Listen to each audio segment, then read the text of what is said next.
આજે આપણે ડાયાબિટીસ વિશે થોડી વિશેષ માહિતી મેળવવાના છીએ. ડાયાબિટીસને રાજરોગ કહેવામાં આવે છે. તે રાજરોગ એટલે કે રાજાને થાય છે એટલા માટે નહીં, પરંતુ જો ડાયાબિટીસને આપણે કંટ્રોલમાં ના રાખીએ તો એ આપણા શરીર ઉપર રાજ કરવા માંડે છે, એટલા માટે આપણે એને રાજરોગ કહીએ છીએ. જો ડાયાબિટીસને આપણે કંટ્રોલમાં રાખીએ, કાબૂમાં રાખીએ, તો ડાયાબિટીસ સાથે પણ આપણે સ્વસ્થ અને લાંબુ જીવન જીવી શકીએ છીએ.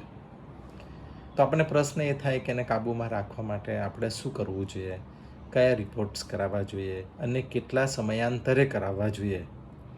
તો એ પ્રશ્નનો જવાબ એ છે કે ડાયાબિટીસ છે એને કાબૂમાં રાખવા માટે એની સૌ પ્રથમ અસર હૃદય ઉપર થાય છે. તો હૃદયના રિપોર્ટની અંદર લિપિડ પ્રોફાઇલનો રિપોર્ટ આપણે દર 6 મહિને કરાવી લેવો જોઈએ. ઇસીજી, ઇકો અને ટ્રેડમિલ ટેસ્ટ એટલે કે TMTનો ટેસ્ટ દર 12 મહિને આપણે કરાવવો જોઈએ.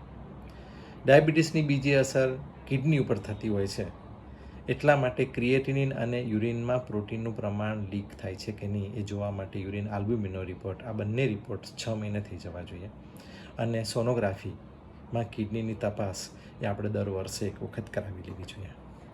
ડાયાબિટીસની ત્રીજી અસર આંખો ઉપર ખૂબ ઊંડી થતી હોય છે.